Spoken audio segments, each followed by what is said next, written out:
welcome back to a brand new Brick and Driver. It's been a long time since we've done one of these. I do apologize for that. But we are here now with two front-engined sports cars from the year 2010. We have the BMD Jaguar and the Rebel Cobra.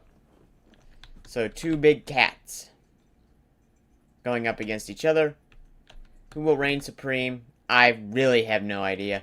I've driven both of these quite a bit, so I kind of have an idea of what to expect, but I haven't done any of the tests that we're going to do yet between them, so I can only guess. So as this technically isn't an exotics comparison, we will only be doing 5 tests: looks, interior, speed, braking, handling, but we are going to be doing 3 sections of handling. So there will be an opportunity to gain up to 30 points in the handling section because this is exotics, and that's what they're designed to do. So we're going to start out with looks over here with the Cobra. And this looks like a Dodge Viper. I really like the Dodge Viper in real life. So in my opinion, it looks really good there. But there are a few things I don't like so much. For example, this exhaust pipe. I think Rebel could probably have used maybe an antenna. Oh, no, is there a rod? Whatever it is, you know what I'm talking about. Instead of just a scalable Zylinder there. And another problem which I have is if you look into the wheel well in the right spot, you can see out the other side of the car.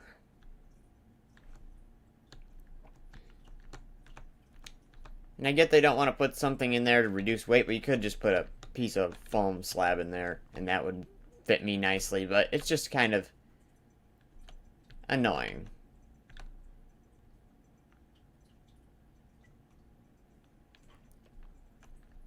But anyway, other than that, I do like this, the Cobra's looks. Over towards the BMD, I like this one very much as well. I can't really relate to this to anything in real life. I'm sure there's something that I just don't know. But this also has a couple spots I don't like. There's a few gaps in here. That could just be air vents. I really don't know. But overall, I like the rest of this car. I like the carbon fiber touches here. Looks very nice. And overall, looks very good. So I think I'm going to give this first one to the Jaguar. Giving it 10 points right off the bat. Getting there. It's the first time in a while I've also recorded a Brick and Driver when it isn't 10 o'clock at night. Instead, it's 10 o'clock in the morning. So, also, different than usual. On the interior, normally when I go to do this, there's a car with an interior and a car without an interior, so it's really difficult for me to decide. Not this time. Both of these cars have an interior. I'm going to try and mess with the light a little bit here just to make it. That made basically no difference whatsoever. Turn it a bit.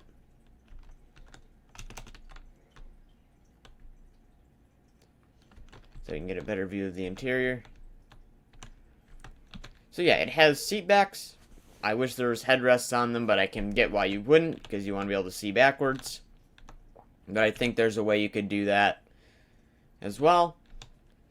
Overall, it has a shifter, a cup holder, steering wheel,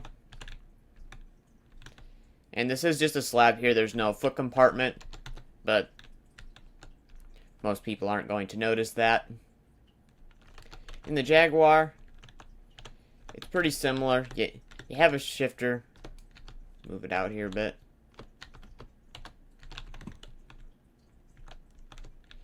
It's hard to see. I can't.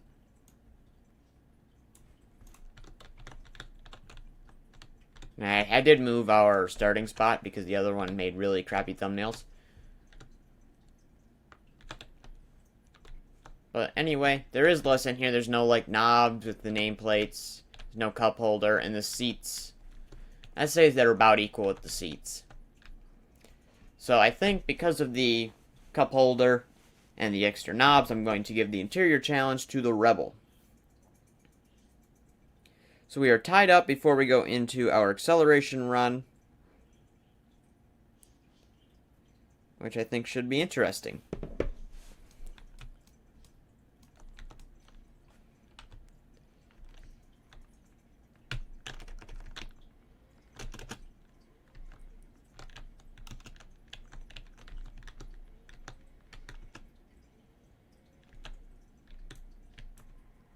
Okay.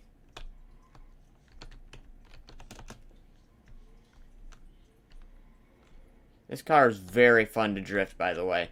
So if you're ever looking for a good drift car, definitely recommend this. I can drift this if I want to, and I'm an idiot. Very easy to drift. But anyway, let's just pop it in right here. Okay. Second gear, parking brake engage. 3, 2, 1, go. A little bit of wheel spin. Not bad though. Gear changes are quick. It only has 4 gears though, but that's just due to the engine. 114 miles an hour. Oops. Alright, let's get the Jaguar. The speed of 114 to beat. Both of these are all-wheel drive, I believe. But this one has a different engine with more gears. Okay. So maybe the extra gear on this will go to its advantage. And also, I think I'm going to subtract 5 points because it does not have turning signal. Oh, it does. I was just hitting the wrong button. I prefer the mouse one, so that's what I normally click first. But anyway, it does have it, so never mind. So 114 miles per hour to beat. 3, 2, 1, go. Gear changes are a little bit slower. 80. Redo. I need to download that physics fixer that GraphKex made. Maybe I'll do that for the next episode. 3, 2, 1, go.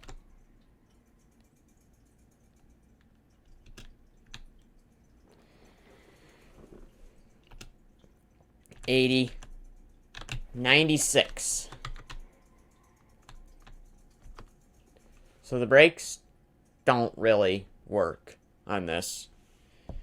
But 96, that means a victory for the Rebel. Back to back. So now we're going to go into braking, and then pretty quickly we're going to head over into our 3 handling challenges. 2 will be in Bricksville. 1 will be somewhere else. Well, let's start with the Jaguar. And since it says exotics, we will be doing 50 miles per hour.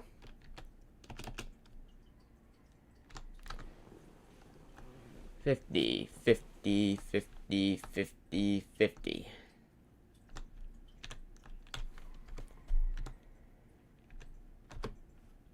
So, the brakes are not very good, to be honest.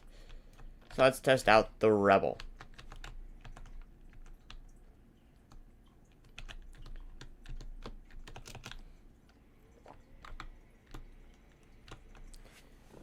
$50.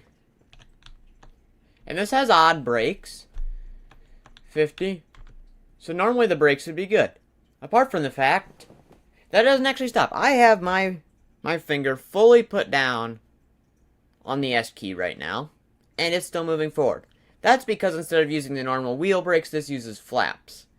The only way you can stop the car here is using the parking brake. However, my rules for the braking challenge do say you cannot use the parking brake. So this thing's braking distance is here. So it's going to get 0 points because it doesn't actually stop. In fact, I'm going to take points away because I think a vehicle should be able to stop without using the parking brake.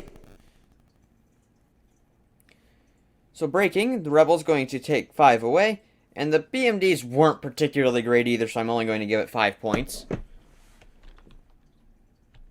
But at least it stops, which this does not. Like here, just rolling away, See, when you hit the parking brake, it stops.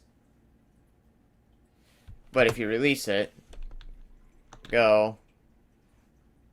Like, here, I got my finger fully down on an S. I'm right now. It's not just rolling. My finger's on S. There you go.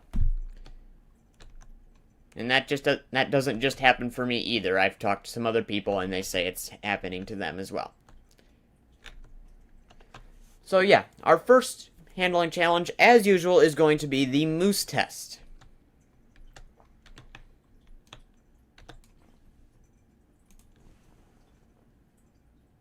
And both these also have pretty reasonable brick counts, around 300 bricks. The Rebel's 285. I think the BMD's like low 300s.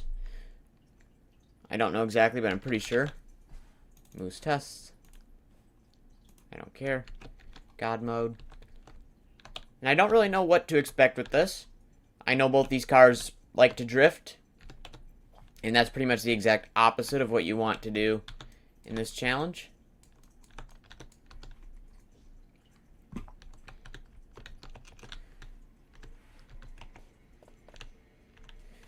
Hey, this does exactly 30 in first gear. That's convenient, since you're supposed to do 30 through this. Okay. So if you go... Okay, so let's try it in a higher gear and see if that makes any difference.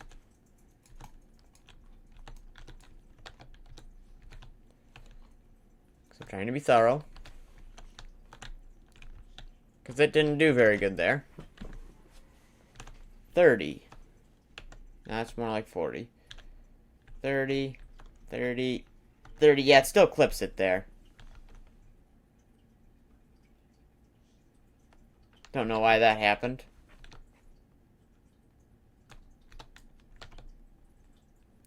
But anyway, this fails the moose test, giving it 0 points right off the bat in handling. Get the BMD, and I'm kind of expecting the same thing here, not gonna lie.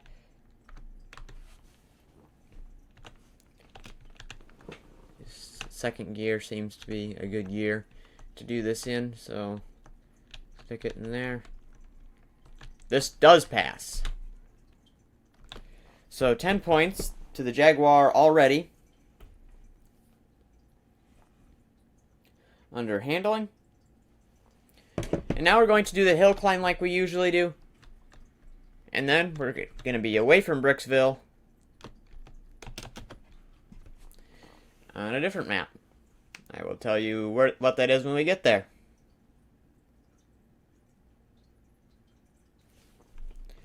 Anyway, since I'm in the Jaguar, we will do the Jaguar first. Get the stopwatch ready. Here we go. In place. 3, 2, 1, go. Pretty good acceleration. Now I noticed that both these cars do like to get a little bit tail happy. And that this likes to go fast and not slow, so the brakes don't really work. Powering up. Okay.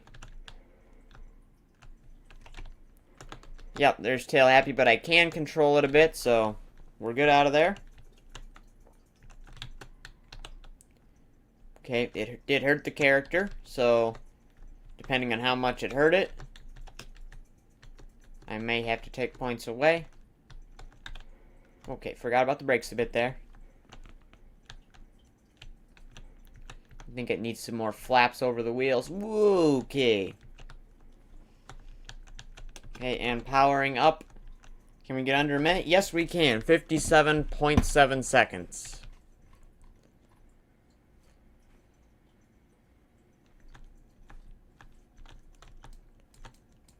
I also got a new graphics card, so things should run a little bit smoother and be a little bit better looking. So, 57.7 to beat. 3, 2, 1, go. A little bit better acceleration off the line, but remember we only have 4 gears. And I also said this thing likes to drift.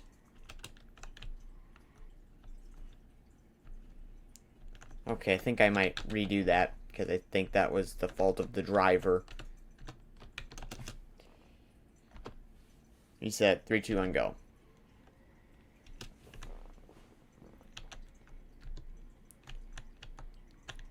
Okay, right there. Okay, the brakes are, because they're flaps, they don't do 100% what you want them to do all the time. Like that.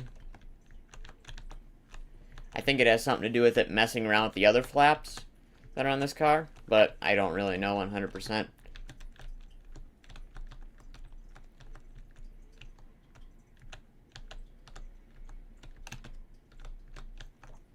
Okay, brake. Whoopsie. Okay, yep, there's the grass. There's the oversteer. Shift down. Go up, up, turn. And across in 51.06. So it did significantly beat the Jaguar,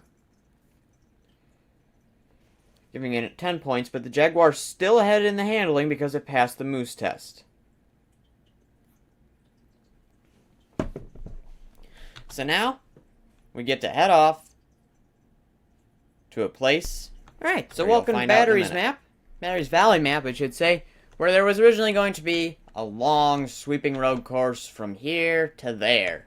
However, that went about as well as you might expect. Here I've tried many different courses, many different things, and it's just started to annoy me, so we're just not going to do that. So instead, we're just going to stick with the original stuff because I'm getting a little bit annoyed. People tell me to try new things. I do. It fails. So, yeah. So the Rebel, starting with 5, 15, 25, negative 5 on the braking, so back down to 20. So 30 points total. Now my phone's annoying me. So, the Jaguar, 10, 15, 20, 25, 40.